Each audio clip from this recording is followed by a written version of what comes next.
1, 2, 3, 4, 5. Cinquième ligne. On peut couper les micros là si c'est possible. S'il vous plaît, les micros, merci.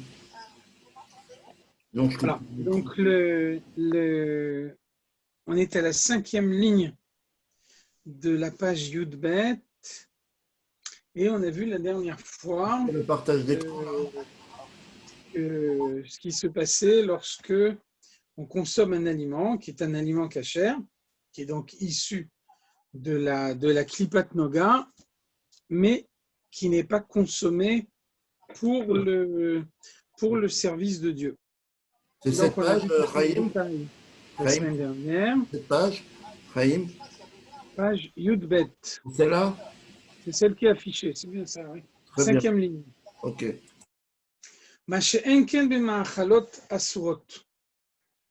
Il n'en est pas de même, en revanche, quand il s'agit d'aliments interdits. Aliments interdits, donc on a vu déjà la dernière fois que assour, ça veut dire interdit, et assour, ça veut dire également ligoté. Donc un aliment interdit par la Torah, que la Torah interdit de consommer, c'est un aliment qui est ligoté aux forces du mal. Ce qui veut dire que même avec la meilleure intention du monde, on n'a pas la possibilité de l'élever au point de l'intégrer au domaine de la Kedusha, puisque la Torah elle-même nous dit qu'une telle ascension est impossible. Ou biot asurot, c'est valable également pour des relations interdites, des relations qui sont interdites par la Torah. Ça veut dire qu'on n'en a pas parlé la dernière fois, le Tanyan n'en a pas parlé, mais il est évident qu'une relation conjugale peut être envisagée de la manière dont on a parlé la semaine dernière des aliments permis. Une relation conjugale, si elle est pratiquée de la manière qui est voulue par la Torah, peut également être consacrée au nom de Dieu et devenir à ce moment-là un acte du service de Dieu à part entière, au même titre que tout ce qu'un homme fait pour servir Dieu. Donc, en revanche, lorsqu'il s'agit de relations interdites, de relations que la Torah interdit, alors on est à ce moment-là dans le même cas de figure que l'aliment interdit. On peut imaginer qu'un homme a une relation interdite et puis qu'il le fasse avec l'intention de servir Dieu. Donc, dans ce cas-là, c'est impossible. Cette relation interdite, n'a aucune possibilité de s'élever vers le domaine de la Kedusha. Et nous verrons par la suite qu'on peut même penser qu'il y a dans une relation interdite une gravité supplémentaire que dans l'aliment interdit.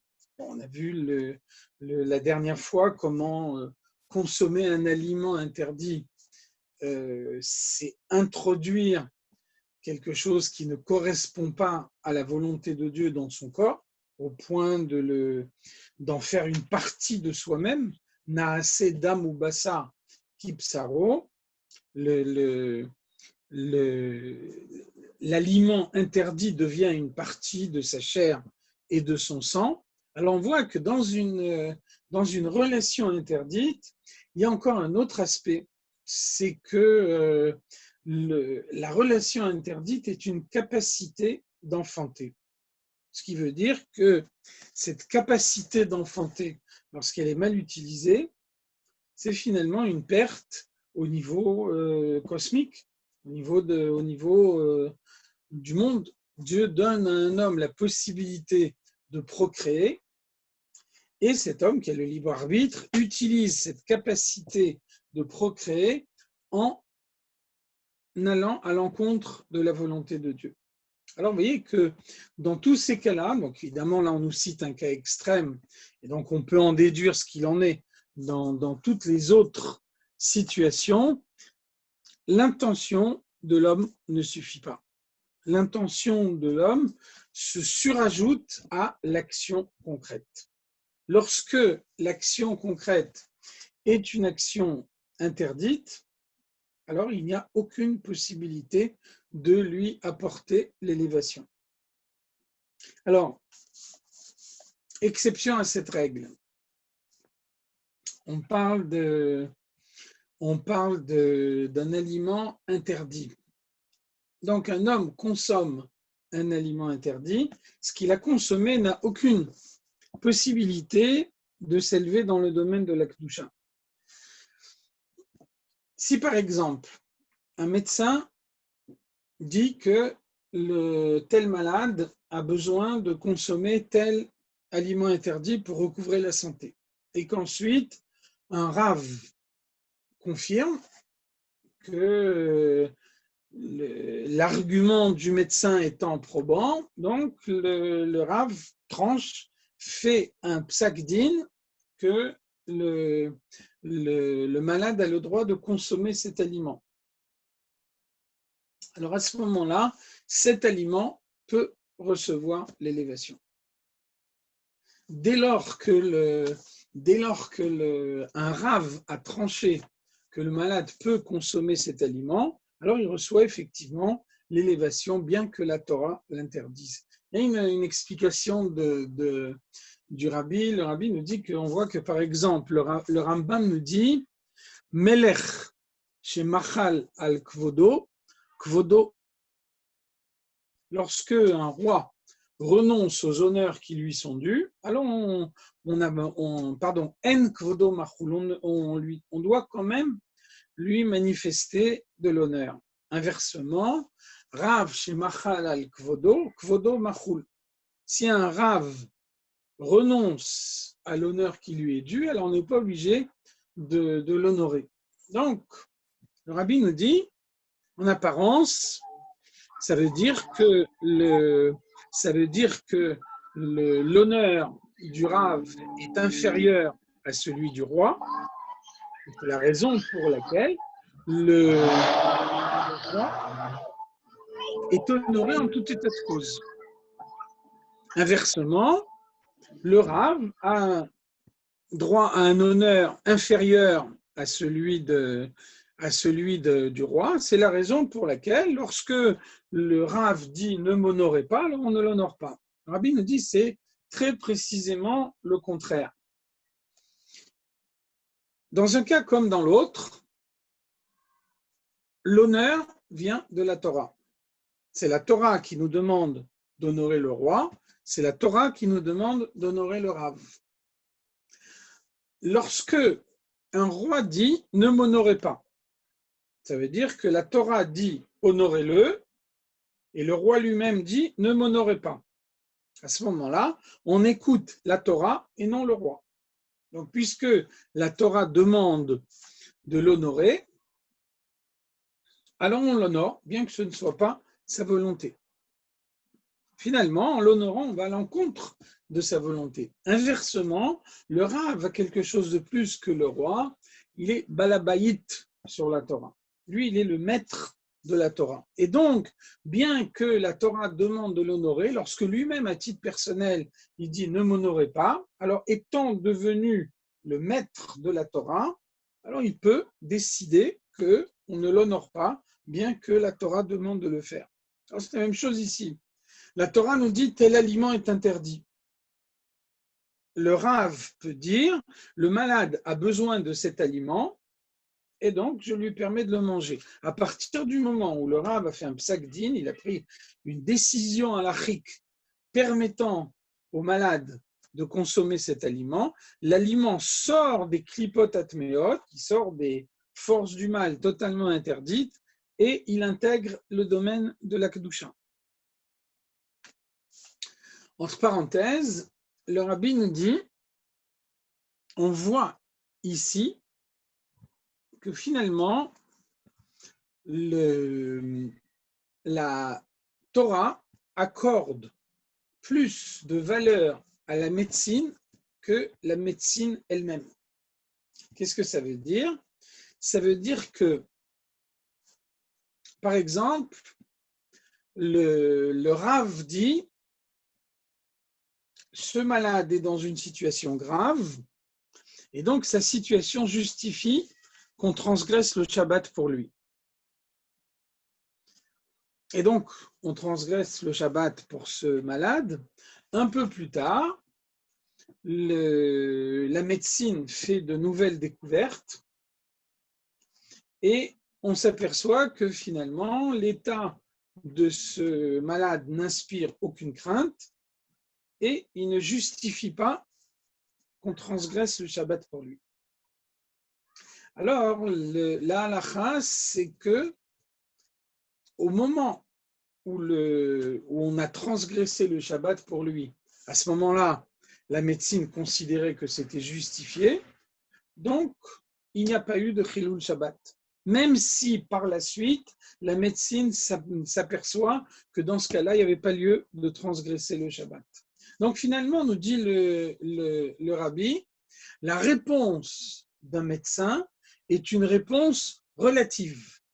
Le médecin vous dit, voilà ce qui peut vous soigner dans la mesure de nos connaissances au jour d'aujourd'hui, mais il est possible que demain la médecine découvre autre chose et qu'à ce moment-là, on puisse s'apercevoir que ce que je viens de vous dire est le contraire de la réalité. Le Torah fait confiance aux médecins en fonction de ses connaissances au jour d'aujourd'hui. Et donc, si au jour d'aujourd'hui, la médecine nous dit que l'état d'un tel malade justifie un Chilul Shabbat, alors définitivement, il n'y aura pas de Chilul Shabbat si on transgresse le Shabbat pour sauver ce malade-là. Donc,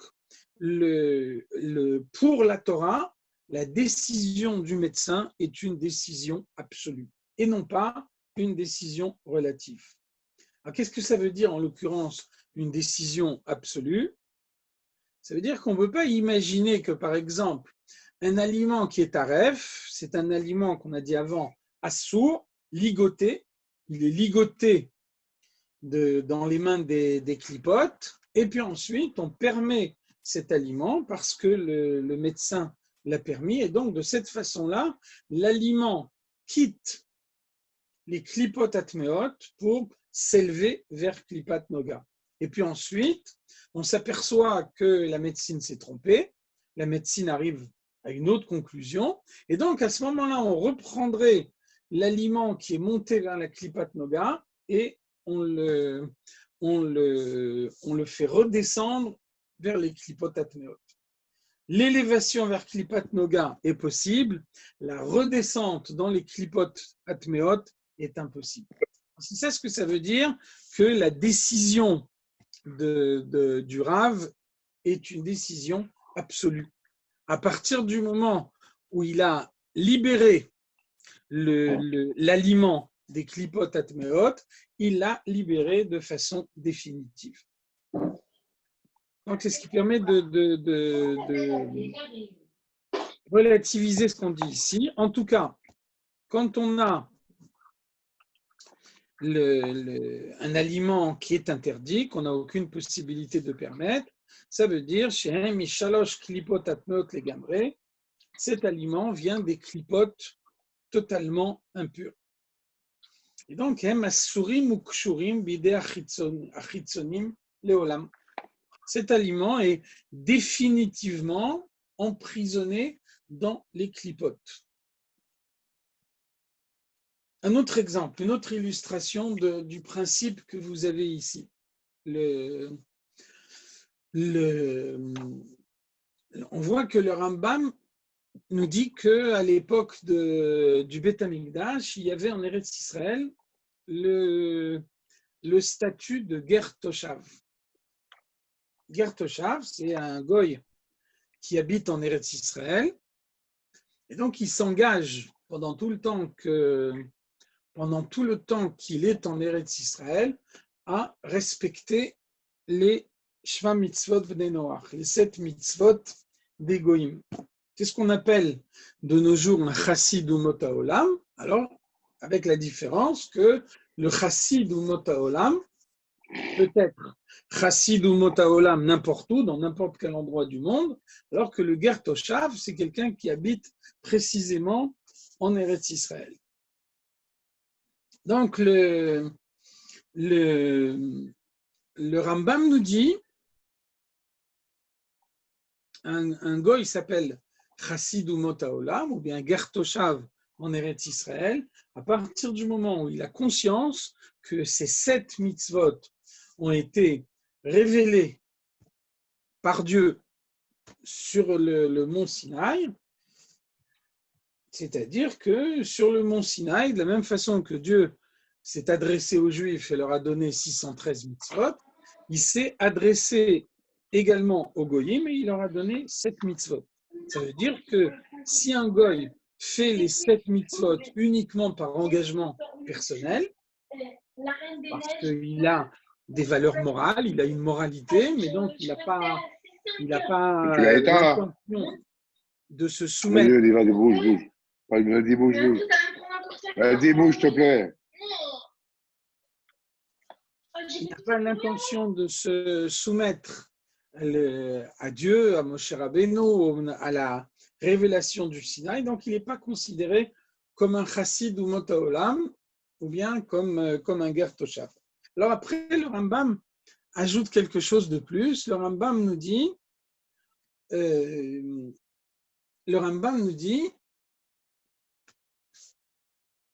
ce goy qui s'engage à faire ces 7 mitzvot, il faut qu'il vienne prendre cet engagement devant un beddin. Donc, il n'est pas considéré comme étant chassid ou motaolam ou ger toshav tant qu'il n'a pas pris l'engagement devant un beddin. Pourquoi l'engagement du beddin est important à ce point-là? C'est parce que un chassid a une neshama de klipat noga. Et donc, le moment où il se présente devant le beddin, où il prend cet engagement, on lui retire sa neshama des klipot atmeot et on la remplace par une neshama de klipat noga. Un peu comme une conversion, quelqu'un se convertit au judaïsme, au moment de la conversion, à l'instant de la conversion, on lui retire sa neshama des klipot atmeot, on lui donne un effet shélokit. C'est la raison pour laquelle un converti compte le jour de sa conversion comme étant le jour de son anniversaire. L'anniversaire, c'est le moment où l'âme divine, le jour de la naissance, c'est le moment où l'âme divine est rentrée dans le corps. Donc pour un converti, l'âme divine rentre dans le corps le jour de la conversion. Donc vous voyez, un goy, reste goy, mais néanmoins, il avait au préalable une neshama des klipot atmeot et il a désormais une neshama de klipat noga. La différence, quand le Mashiach vient, et roi chatuma à avir mina haaretz, je supprimerai l'esprit d'impureté de la terre. Donc quand le Mashiach vient, le mal disparaît. Quand le mal disparaît, celui qui a une neshama qui vient des klipot atmeot disparaît également, puisque le mal n'existe plus.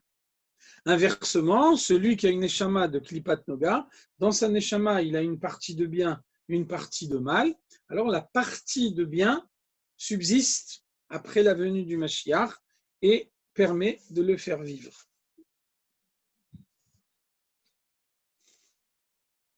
Ve'en olim misham. Et donc, quelque chose qui a été enfermé dans les klipot atmeot n'a pas la possibilité de remonter ad kiyavo yomam jusqu'à ce que vienne le jour de la venue du Mashiach, ve'yivula amavet lanetzach, et à ce moment-là, quand le Mashiach viendra, la mort disparaîtra. La disparition de la mort, ça veut dire aussi la disparition du mal, comme le verset nous dit, à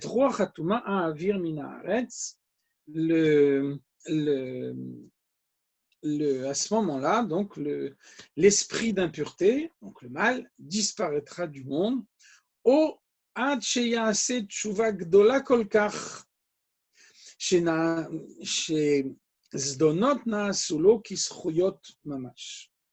deuxième possibilité, un homme fait tchouva, et au moment où il fait tchouva, alors à ce moment-là, les mitzvot, les averot, les fautes, deviennent des mérites. Ça veut dire qu'il y a deux stades dans la tchouva. Au premier stade de la tchouva, zdonot naasulo kishgagot. Premier stade de la tchouva, des fautes intentionnellement commises sont considérées comme des fautes commises par inadvertance. Alors ça suffit pas. Une faute commise par inadvertance, c'est une faute à part entière. Bien sûr, beaucoup moins grave qu'une faute qui a été faite intentionnellement, mais c'est une faute à part entière. Vous voyez que celui qui a fait une faute par inadvertance, à l'époque du Beth Amikdash, il apporte un korban, il apporte un sacrifice dans le Beth Amikdash. Ça, c'est tout un budget.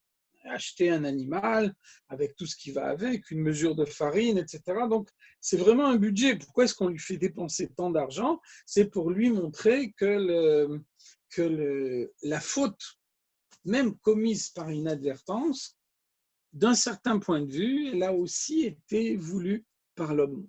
Une explication du rabbi, le rabbi nous dit, on voit que dans les Kitvei Arizal, dans les écrits du Arizal, on dit à Nizhar de Mashiu Chametz Bepessach, si quelqu'un parvient à ne pas manger même une poussière de Chametz pendant Pessah, Muftachlo shelo yichta kol hashana. On a la certitude qu'il ne fera pas de faute toute l'année. Donc le rabbi dit, mais ce n'est pas possible, c'est-à-dire qu'on lui retire le libre arbitre. Le principe, c'est qu'un homme doit avoir le libre arbitre. À tout moment, il choisit de faire le bien ou de faire le mal. Donc, qu'est-ce que ça veut dire parce que il a fait attention de ne pas manger même une poussière de Hametz, alors à cause de ça, on a l'impression que le libre arbitre est retiré pour tout le reste de l'année. Donc le rabbi nous dit, il faut donner ici une autre explication. Qu'est-ce que ça veut dire? Muftachlo shelo yichta kol hashana. Qu'est-ce que ça veut dire? Il ne commettra pas de faute pendant toute l'année. Ça veut dire, il ne commettra pas de faute beshogeg. Mais évidemment, il conserve la possibilité de faire des fautes bémésides intentionnellement. Donc, qu'est-ce qu'on voit de cette explication? On voit que une faute béchogeg implique la responsabilité de l'homme. Bien sûr, à un degré moindre qu'une faute qui est faite intentionnellement, mais elle implique également la responsabilité de l'homme. Ça veut dire que pourquoi la faute par inadvertance est possible, c'est parce que l'homme lui a créé un terrain propice. Et donc, même si il n'a pas voulu cette faute, mais donc s'il n'y avait pas en lui, dans sa personnalité, ce terrain propice pour la faute, alors la faute, elle aurait été impossible. Donc, ça veut dire que la faute implique à un degré moindre la responsabilité de l'homme qui a su lui créer un terrain propice. Et donc, ça veut dire que c'est la tchouva qui libère l'homme des fautes commises par inadvertance, qui sont encore le kashour bidéa chitzonim, qui sont encore enfermés dans les clipotes, et a fortiori donc des fautes qui sont intentionnellement commises. Vous connaissez l'histoire de l'Admour Hazaken qui rendait visite une fois un de ses opposants, et donc cet homme-là avait un domestique qui travaillait chez lui, qui parlait couramment le yiddish, qui avait une barbe, comme c'était fréquent à l'époque en Russie, en Pologne. Et donc, cet homme s'est dit, finalement, je vais tester l'Admor Azaken. Il y a un verset qui dit, la tzadik lo yeune kol aven. Il ne peut rien arriver de mal à un tzadik. Donc, je vais lui faire servir un verre de vin par le goy. Si vraiment c'est un tzadik, il le boira pas. Et puis, s'il le boit, c'est que ce n'est pas un tzaddik. Comme ça, on saura ce qu'est la chassidoute. Et donc, il a envoyé le goy dans la cave pour chercher une bouteille de vin. Et le goy est venu avec la bouteille et il a versé un verre à l'Admour Azaken. Et l'Admour Azaken a commencé à dire la bracha. Et donc, son opposant a dit, ben voilà, ce que je pensais. Et l'Admour Azaken termine la bracha et dit, Shakol niya bidvaro. Et ensuite, il lui a dit, ben ton goy, il s'est trompé. Au lieu d'aller dans la cave à vin, il est allé à la cave à bière. Et finalement, c'était pas la peine de mettre en cause toute ta cave à vin uniquement pour me mettre à l'épreuve à moi. Donc, vous voyez comment la faute, même quand elle n'est pas voulue, chez celui qui n'a pas de mal en lui, elle est impossible. Donc, deux possibilités. Ou bien le mal qui est acquis de cette façon-là est un mal absolu, et à ce moment-là, il disparaît avec la venue du Mashiach, au moment où Dieu supprime tout le mal qu'il y a dans la création, ou alors un juif fait tchouva, et au moment où il fait tchouva, il arrive à libérer des clipotes, cette vitalité qu'il a enfermée dans les clipotes. On voit que, par exemple, quand le rabbi a lancé le Miftzat Tfilin, un peu avant la guerre des 6 jours, le rabbi de Satmar, le rabbi de Satmar a écrit une lettre au rabbi et il lui a dit finalement un rachat qui fait des mitzvot, alors il est kashour bidé achitzonim, il est attaché, même ses mitzvot rajoutent de la vitalité dans les clipotes. Donc le rabbi de Satmar pose une question au rabbi, il lui dit finalement quand on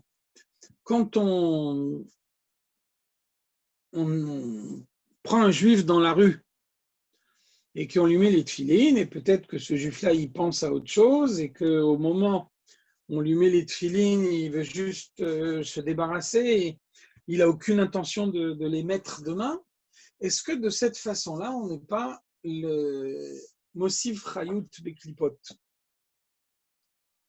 Donc, on voit qu'effectivement, si on regarde le Tanya, donc si on regarde dans Igeret HaTshuva, on voit que le Rambam nous dit quand quelqu'un a l'habitude de faire une avéra et qu'il dit je fais tchouva, je regrette cette avéra, je cesse de la faire, alors même si par ailleurs dans d'autres domaines il commet encore des fautes, alors le Rambam nous dit Nikra Baal Tchouva le Davarze. Dans ce domaine-là, pour cette avéra précise pour laquelle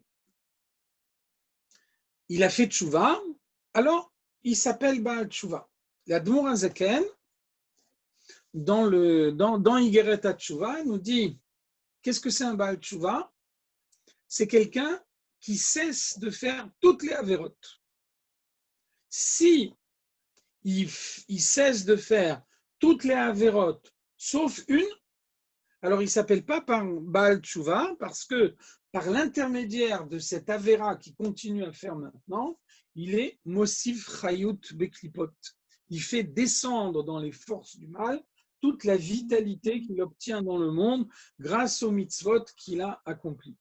Donc on trouve une explication du Rabbi. Le Rabbi nous dit la contradiction, la marloquette entre le Rambam et l'Admour Hazaken est uniquement apparente. Le Rambam parle d'après Niglé des Torah, d'après la partie révélée de la Torah. L'Admour Hazaken nous parle d'après Pnimiut Torah, d'après la partie profonde de la Torah. Donc, Niglé, d'après Niglé des Torah, un homme est jugé sur ses actes. Et donc, le psak din du juge concerne l'acte précis sur lequel il est jugé. Un homme a un procès, il se présente au Beddin et le Beddin lui dit c'est toi qui as raison. Alors il ne lui dit pas tu as raison dans tout ce que tu fais. Tout ton comportement globalement est positif. Le Beddin, il lui dit dans l'affaire précise que nous sommes en train de juger maintenant, c'est toi qui as raison. Ça n'empêche pas que dans un autre comportement que tu peux avoir par ailleurs, tu peux aussi mal te comporter. Donc, un jugement se fait nécessairement sur un cas précis. Et il ne peut pas donner un jugement global sur l'ensemble du comportement. Par contre, l'Admor Hazaken nous dit quelque chose qui est interdit, assour, c'est ligoter. Un homme, il fait une avéra et il ne regrette pas cette avéra, il continue à la faire régulièrement. Par l'intermédiaire de cette avéra, il est ligoté aux forces du mal. Et donc, même quand il fait des mitzvot, la vitalité des mitzvot va rentrer dans les clipotes du fait de cette avéra qu'il ne regrette pas. Donc ça, c'est la question que le rabbi de Satmar pose au rabbi. On prend un juif qui n'a pas du tout l'intention de mettre les tefilines, qui met les tefilines aujourd'hui pour faire plaisir à celui qui le lui demande, qui n'a aucune intention de les mettre demain. Donc ça veut dire que peut-être que, sûrement, au moment où on lui met les tefilines, alors on est Mosif Chayut Beklipot. On fait que les clipotes deviennent plus fortes dans le monde. Alors le rabbi lui répond une longue lettre qui est imprimée dans les Osafot, dans les additifs de l'Ikouté Sichot qui sont en fin de volume. Et donc le rabbi lui dit, quand on met un juif les tefilines en allant au Miftsaïm, alors on voit qu'il y a deux mouvements parallèles qui se passent. Le premier mouvement, c'est qu'effectivement, actuellement, peut-être que cet homme-là, il n'a pas fait tchouva, il n'a pas décidé qu'il va mettre les tefilines demain. Et donc, c'est vrai que quand on lui met les tefilines, on est Mosif Chayut Beklipot. On renforce les clipotes. D'un autre côté, il y a un deuxième mouvement parallèle, c'est qu'on a introduit une étincelle de Kedusha en lui. Et donc, tôt ou tard, cette étincelle de Kedusha va le conduire à la tchouva. Au moment où il parviendra à la tchouva, il va libérer la chayut qu'il a momentanément enfermée dans les clipotes, et à ce moment-là, elle va réintégrer le domaine de la Kedusha. Donc, le rabbi conclut, Dieu est d'accord qu'on enferme sa chayut momentanément dans les clipotes pour que de cette façon-là, on puisse obtenir qu'un juif fasse tchouva et qu'au moment où il aura cette chayut, elle réintégrera le moment, le domaine de l'Akdusha. Donc, vous voyez, les clipotes atméot doivent être repoussés. On n'a pas d'autre possibilité que de les repousser, quelqu'un qui ne les repousse pas, il renforce les clipotes. Quand il a renforcé les clipotes, alors à ce moment-là, deux possibilités s'offrent à lui. Il attend la venue du Mashiach, et au moment où le Mashiach vient, le mal disparaît, et à ce moment-là, tout ce qu'il a enfermé dans les clipotes est libéré puisque les clipotes elles-mêmes disparaissent, ou alors, moyen plus rapide, il fait tchouva, lo yidach mimenu nidach, personne n'est définitivement écarté, et donc au moment de sa tchouva, il libère toute la vitalité qu'il a enfermée dans les clipotes. Donc, vous connaissez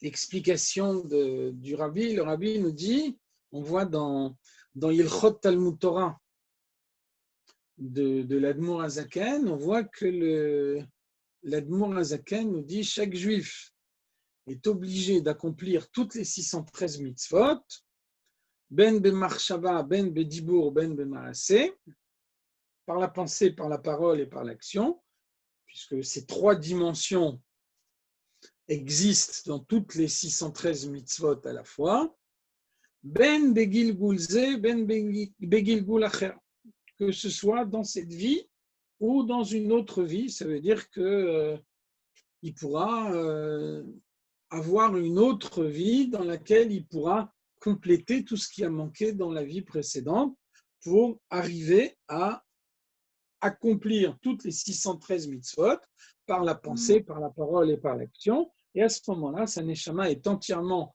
transformée, elle reste là-haut jusqu'à la venue du Mashiach et au moment de Triyat HaMetim, au moment où sa neshama redescend dans le monde physique. Alors le rabbi nous dit, c'est uniquement à l'époque de l'Admour Hazaken qu'on pouvait écrire Ben Begilgul Ze, Ben Begilgul Acher, dans cette vie ou dans une autre vie.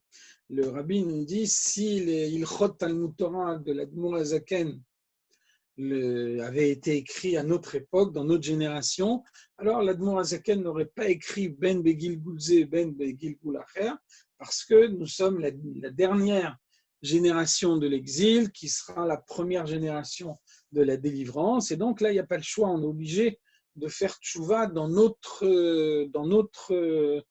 génération à nous. Et donc, on est sûr que tout ce qui a été malencontreusement enfermé dans les clipotes sera libéré. Vous voyez que le rabbi, on va bientôt, dans 2-3 jours, on va conclure l'étude du Rambam, et que le rabbi insiste sur une idée, sur la conclusion du Rambam, que le rabbi répète à plusieurs reprises. Le rabbi nous dit les derniers mots du Rambam, le Ifticha Torah. La Torah a donné l'assurance chez Israël Osim Tshuva Besov Galutan. Quand on arrive à la fin de l'exil, tous les Juifs feront tchouva, et au moment où ils feront tchouva, miyad nigalim, ils seront libérés immédiatement. Donc le rabbi nous dit quelle est la valeur particulière de ce que nous dit le Rambam ici. Le rabbi nous dit, quand on veut comprendre ce que le Rambam dit, on ne peut pas oublier que le Rambam est un homme de halakha. Le Rambam ne raconte pas d'histoire, le Rambam ne donne pas des explications, le Rambam ne commente pas les halakhot qu'il énonce. Le Rambam tranche la halakha. Donc là, le Rambam tranche une halakha qui s'applique concrètement. Le Rambam nous dit, quand on arrive dans la dernière génération, dans la nôtre, alors la Torah nous dit là, il n'y a pas de choix. Là, il faut faire tchouva. Et à ce moment-là, miyad hen nigalim. Et le rabbi dit, il ne faut pas perdre de vue que le mot miyad est un mot de halakha. Ça veut dire que le Mashiach arrive immédiatement. Dès l'instant où on a ce sentiment de tchouva en nous, le Mashiach peut arriver immédiatement. Entre parenthèses, cette façon que le rabbi nous donne de comprendre le Rambam, ça révolutionne complètement la façon qu'on peut avoir de comprendre ce que le Rambam nous dit. Vous savez qu'il y a une fameuse marloquette entre le Ramban et le Rambam. Le Ramban nous dit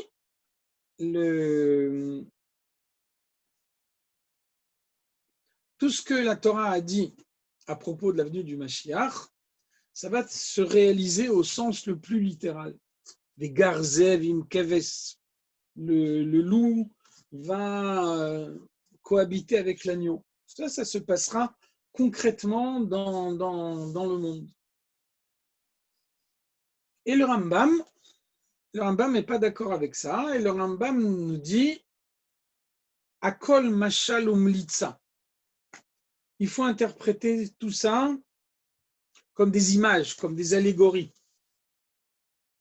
Donc le Rambam nous dit le Mashiach viendra et puis après tout le monde mourra et à ce moment-là l'existence sera uniquement une existence morale et puis les corps disparaîtront. Donc ça c'est un des cas rarissimes où on voit que la chassidoute opte pour la vie du Ramban contre la vie du Rambam. Et donc, le rabbi nous donne ici une explication vraiment merveilleuse. Le rabbi nous dit, en réalité, il n'y a pas de marloquette. Il n'y a aucune marloquette entre le Ramban et le Rambam. Simplement, pour lire le Rambam correctement, il faut comprendre que le Rambam est un homme de halakha. Le Rambam tranche la halakha. Donc, ça veut dire que, par exemple, on voit que le Rambam définit Yud Gimel Ikarim, 13 principes fondamentaux de la foi. Alors, qu'est-ce que ça veut dire? Il y a 613 mitzvot. Toutes les 613 sont vraies.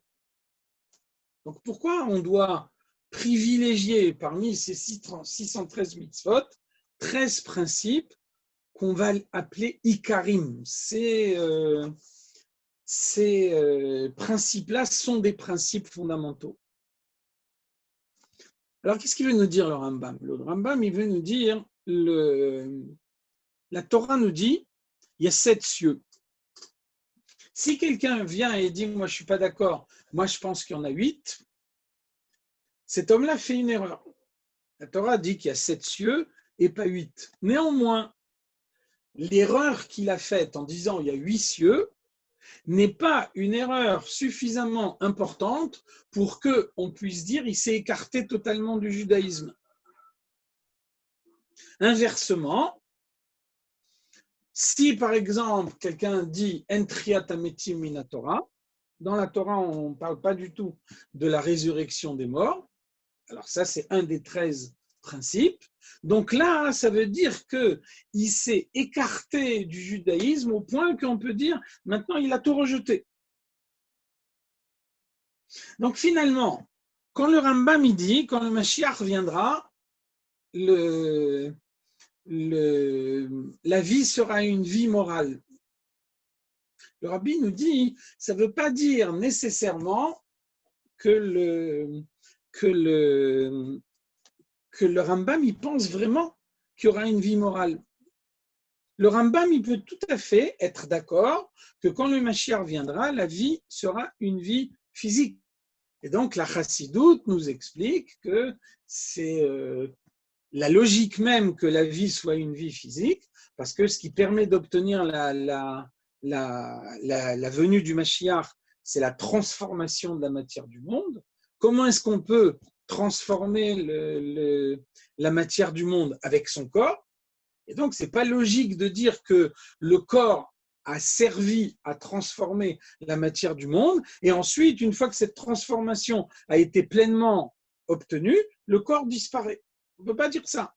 C'est logique de dire qu'au moment où le résultat final a été obtenu et que le corps physique a été un des acteurs principaux de ce résultat final, alors le corps doit profiter également de ce qui a été obtenu dans le monde. Donc ce raisonnement-là, le Rambam ne le remet pas en cause. Mais le Rambam, quand il nous dit la vie après la venue du Mashiach est une vie morale, qu'est-ce qu'il veut dire le Rambam? Si tu penses ça, tu t'es pas écarté du judaïsme.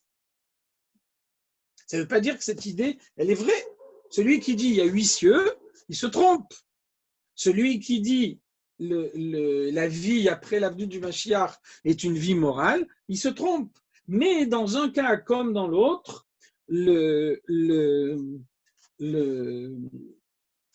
l'erreur n'est pas suffisamment importante pour qu'on puisse dire que celui qui l'a commise s'est écarté complètement du judaïsme.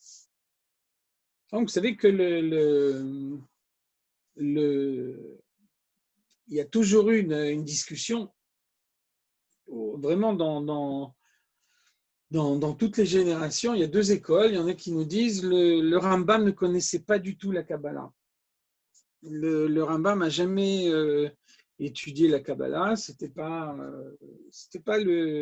un domaine de la Torah dans lequel il s'est investi.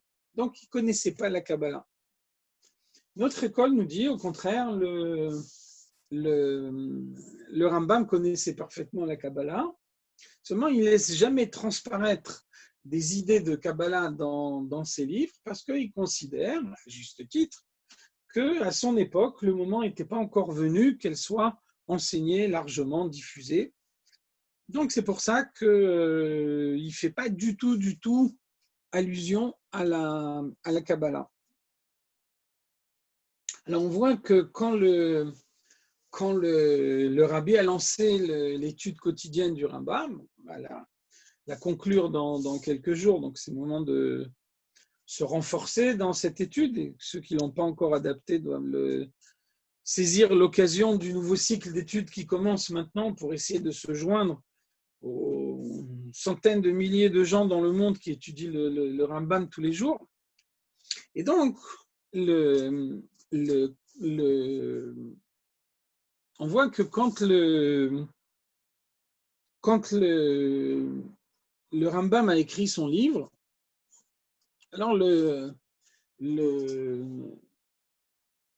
Rambam dit dans l'introduction de son livre, celui qui a lu Torah Shebirtav, la loi écrite, et mon livre, alors il connaît toute la Torah. Et donc c'est pour ça que c'est comme ça que le rabbi a expliqué l'étude quotidienne du Rambam. Le rabbi dit une des conditions pour la venue du Mashiach, c'est que chaque juif doit connaître toute la Torah. Donc c'est difficile de dire moi je connais toute la Torah. Alors là on peut s'en remettre au Rambam. Le Rambam il nous dit lui-même, il a les épaules larges. Lui il nous dit quelqu'un qui étudie mon livre, il connaît toute la Torah. Donc on s'en remet au Rambam et en étudiant la totalité du livre du Rambam, on peut dire qu'on connaît toute la Torah puisque c'est le Rambam lui-même qui nous le dit. Et donc, on voit que cette phrase que le Rambam a écrite dans son introduction, elle a soulevé d'immenses objections au fil des générations. Comment on peut dire qu'il faut étudier que le Mishneh Torah? On n'a plus besoin d'étudier la Gemara. Pas la peine d'étudier la Gemara parce que on a déjà synthétisé tout ce qu'il y a dans la Gemara et tout est dans Mishneh Torah. Donc, n'ouvre plus une Gemara, étudie uniquement le Mishneh Torah. Comment on peut dire une chose pareille? C'est pour ça qu'entre parenthèses, on dit que le Rabad, on voit qu'elle est à Sagot à Rabad, on voit que le Rabad, à chaque fois, il soulève des objections sur ce que dit le Rambam. Donc, on a l'impression que vraiment, c'est quelqu'un qui cherche à contrer ses paroles à chaque fois.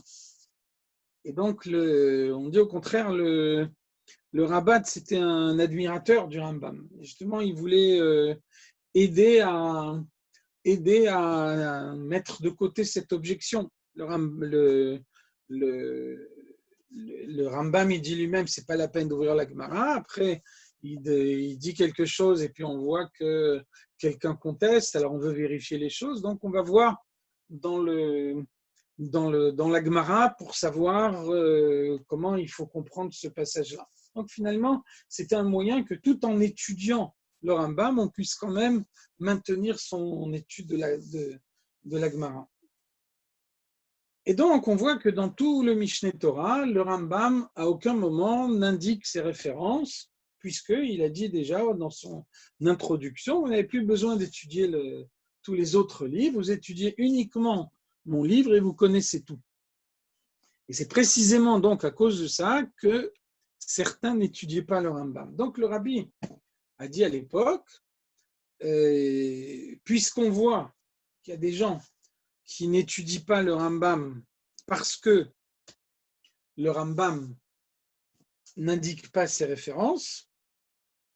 Donc, si ça peut être un obstacle pour certaines personnes pour étudier le Rambam, donc le Rabbi a demandé qu'on publie un livre dans lequel on indique pour chaque paragraphe du Mishneh Torah quelles sont les références. Donc, quand le Rabbi a demandé ça, tous les chapitres du Mishneh Torah ont été répartis entre tous les étudiants du Kollel.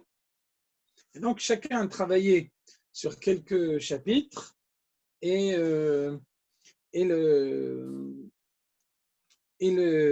donc, au bout de quelques mois, ce livre a été publié. Donc, on a maintenant toutes les références de chaque paragraphe du Mishneh Torah.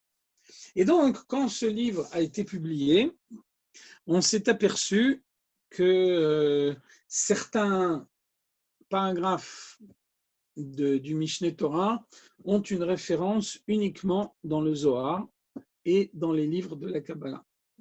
Donc, vous voyez que finalement, cette question qu'on s'est posée dans toutes les générations, finalement, c'est le Rabbi qui lui a apporté une réponse finale en montrant que le Rambam connaissait effectivement la Kabbalah.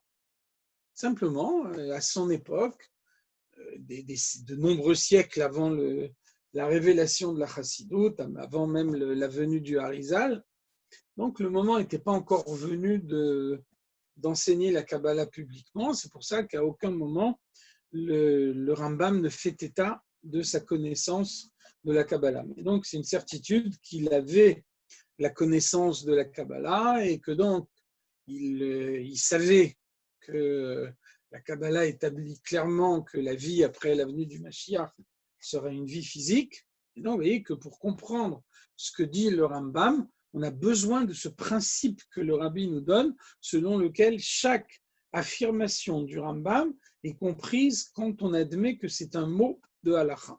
Donc, en l'occurrence, le Rambam dit la vie sera une vie morale. Ça ne veut pas dire la vie sera nécessairement une vie morale après la venue du Mashiach. Ça veut dire qu'il n'y a pas d'écart par rapport au judaïsme à croire que la vie après la venue du Mashiach sera une vie morale. Néanmoins, ça reste une erreur puisque ce n'est pas ce que disent la Kabbalah et la Chassidoute.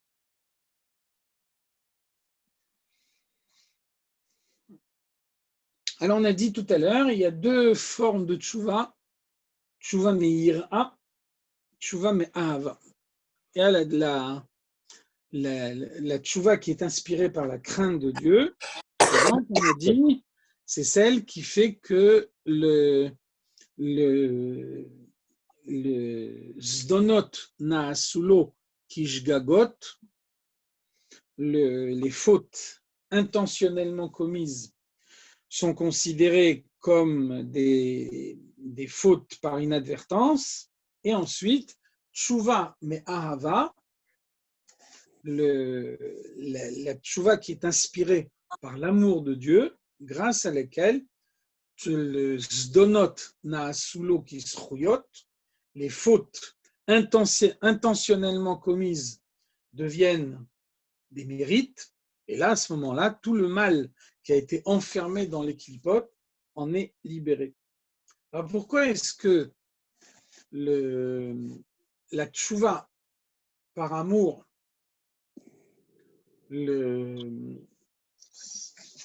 parvient à un stade plus haut que la tchouva inspirée par la crainte. Deux réponses. La Chassidut nous donne deux explications. Première explication, la crainte est un sentiment naturel, l'amour, non. La crainte est un sentiment, ça veut dire que même un bébé a peur de quelque chose qui est dangereux. L'instinct de conservation, c'est l'instinct qui est implanté le plus profondément dans la personnalité humaine. On n'a pas besoin d'apprendre à un enfant qu'il faut fuir le danger. Il comprend par lui-même que devant un danger, on fuit. Et que vous connaissez le midrash de Moshe Rabbeinu avec Paro, quand le Moshe Rabbeinu a tendu la main vers le feu, donc le Paro a dit il n'a pas d'instinct de conservation, donc il n'est pas dangereux, c'est pas lui qui viendra libérer les Bnei Israël. Vous voyez que dans la halacha, donc il y a 4 catégories de shomrim, 4 statuts de quelqu'un qui est chargé de garder un objet ne lui appartenant pas. Et donc il y a des degrés de responsabilité plus ou moins importants en fonction de ces statuts. Donc qu'est-ce qu'on voit? On voit que quelqu'un est chargé de garder une vache et puis la vache se jette dans le feu. La halakha est que, quel que soit le statut du gardien, de toute façon, il n'a pas besoin de rembourser la vache à son propriétaire parce que cette vache n'avait pas d'instinct de conservation. Et donc, c'est une vache folle. C'est maintenant qu'une vache folle. Donc, le gardien ne peut pas être tenu comme responsable. Donc, vous voyez que la crainte du danger est tellement évidente que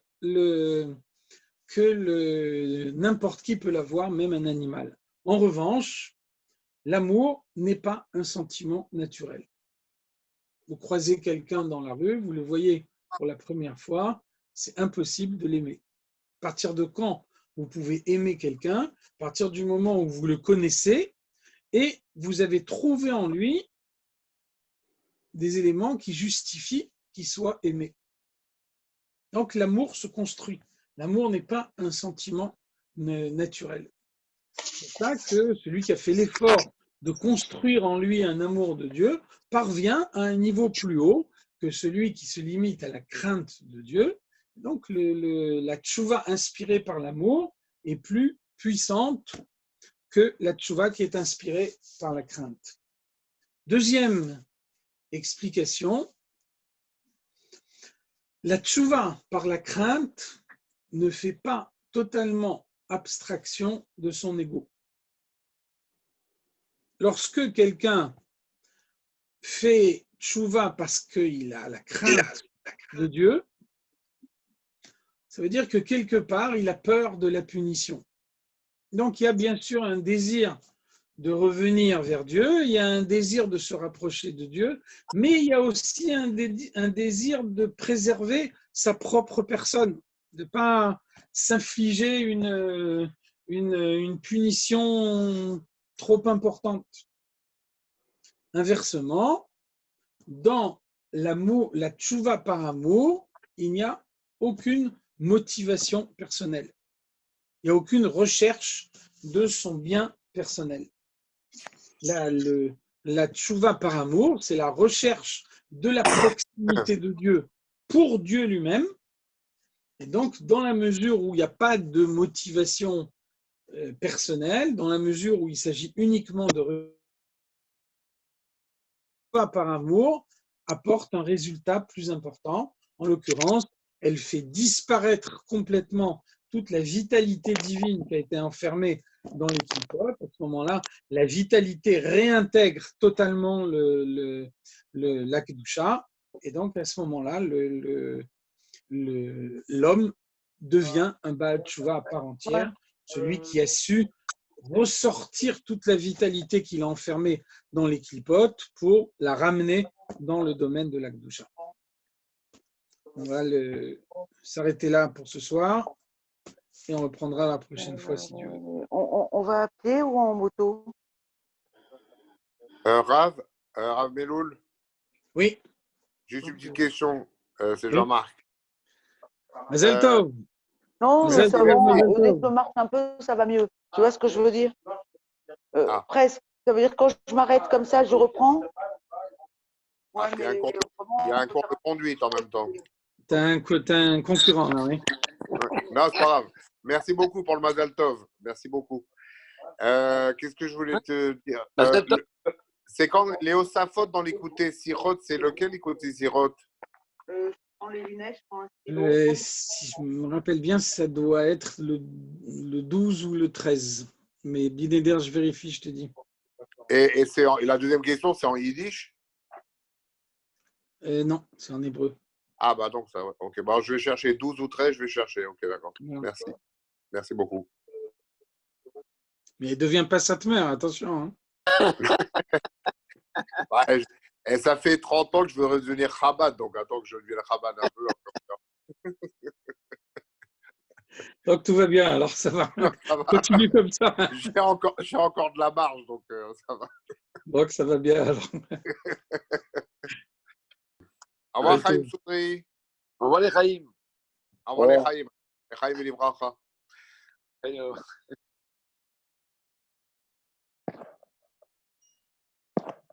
Allez, à bientôt. Bye bye.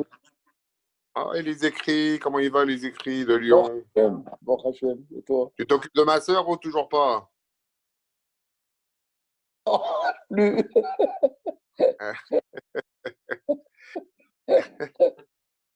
Elle n'est pas devenue Chabad, hein, c'est pas bien ça.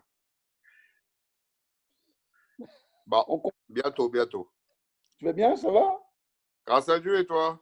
Ouais, grâce à Dieu. Je suis content de te voir. Moi aussi, très content. Bientôt tu viens en Israël?